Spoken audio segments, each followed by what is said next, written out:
Hello and welcome to the Whirly Bloke channel. Today I'm going to show you how I fitted a race transponder to my Crusader GT2 from Diatone. If you've watched any of my other videos, you'll know how much I love the GT2-200 Crusader from Diatone, along with lots of other people as well. It really is an awesome mini quad. For something that just comes out of the box and is almost ready to fly, it really is superb. But the question is, could you use it for racing? Well, the answer is yes.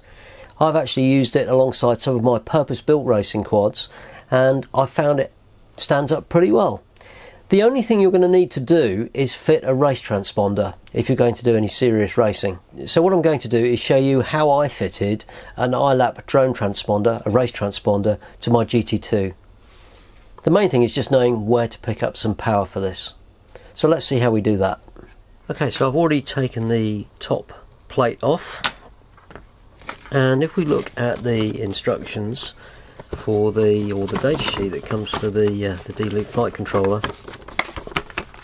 it's actually saying that there is 5 volts and ground on this connector here. Now my experience is never truly trust these, and check it out for yourself. So we're going to see that if we've actually got 5 volts where it says there's 5 volts. So what we need to do is get in there, is take the camera off,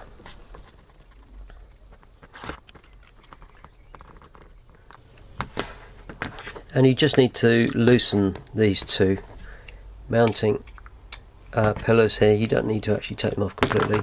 You turn them out slightly, the camera will come out, just unplug it. And according to these instructions, let's have a quick look.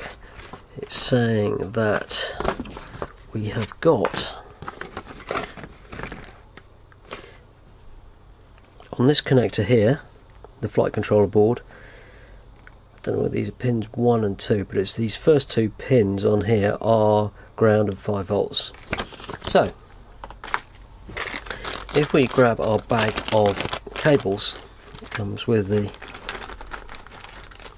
Diatone. And one of the things you're never short of is cables and bits and pieces when you buy one of these. It's incredible. So let's have a quick look here. So I could just jam my multimeter on here, but it's a bit tight, so I'm going to use one of these ready-made up cables and see what we've got. Check this is the correct way round. There we go. Now, need to be careful not to short any of these. These are all actually tinned at the end here, so they're stripped. So I'm just going to cut those off quickly so nothing can short. Don't need those. Okay. So I just left these first 2 here, which are the first 2 pins. Now, because I'm going to connect a battery, mustn't forget to put an antenna on there. We'll fry the output stage of the VTX. We've got a battery, and we've got a multimeter. So move some of this stuff out of the way here, make a bit more space.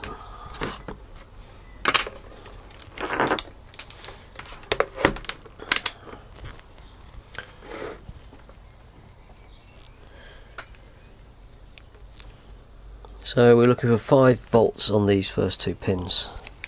Let's get this connected up.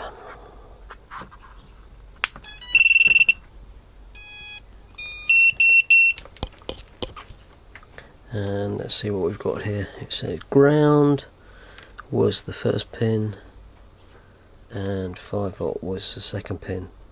And yeah, lo and behold, we have got 5 volts, which is just what we need.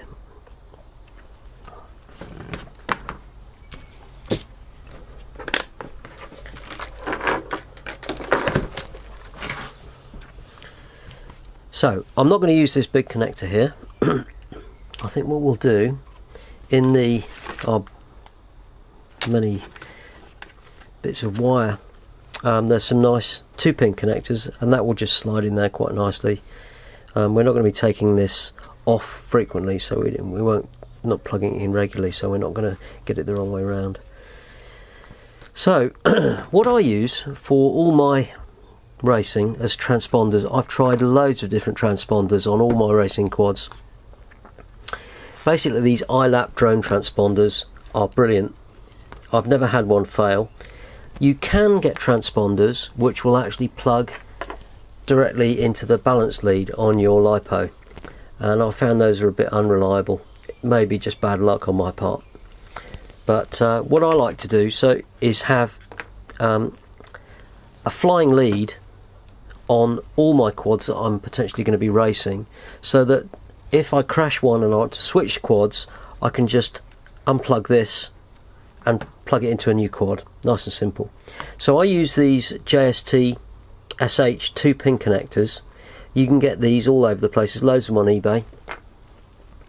You can buy them as male female pairs. They're 1mm pin spacing, and this to me is always, when I see one of these on one of my quads, I know that this will always be 5 volts to power my transponder.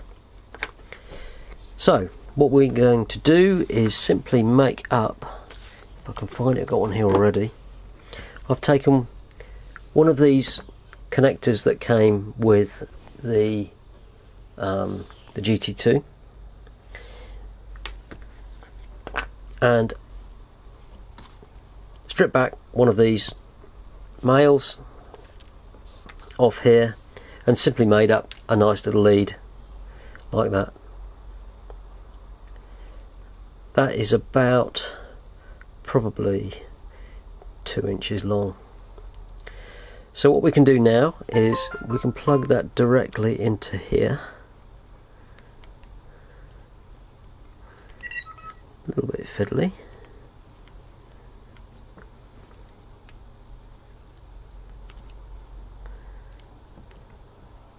Now, why is that not going in?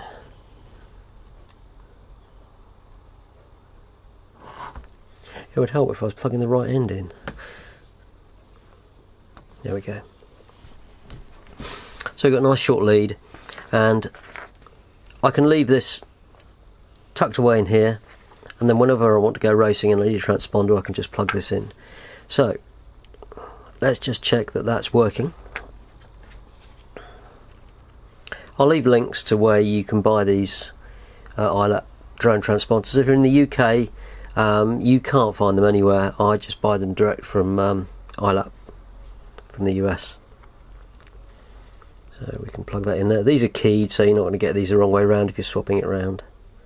There we go. And let's get a LiPo. Plug that in. And we can see here, amongst all these other bright LEDs, this is flashing to indicate that it's actually working.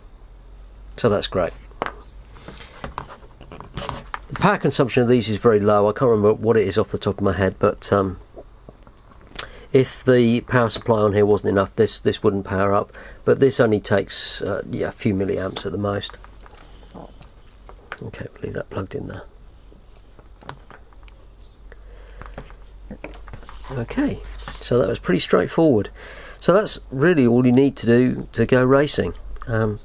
If you're taking part in events, obviously you will need some sort of transponder. I've found that you can hire them when you go to events, but I prefer to just have my own and know that they work and they're reliable. So I'll get this back together quickly.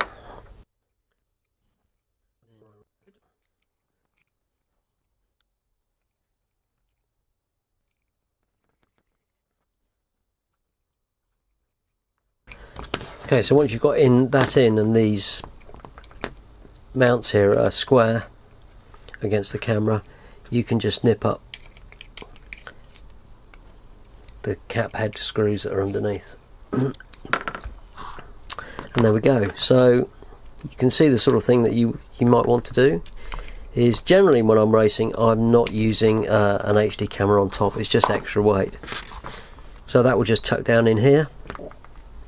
When I want to go racing, I just get my transponder, plug it in, and then either tie wrap it or just stick it on with some double-sided foam tape onto this top plate, or you could tie wrap it on around there. It doesn't really matter, so long as you've got it out.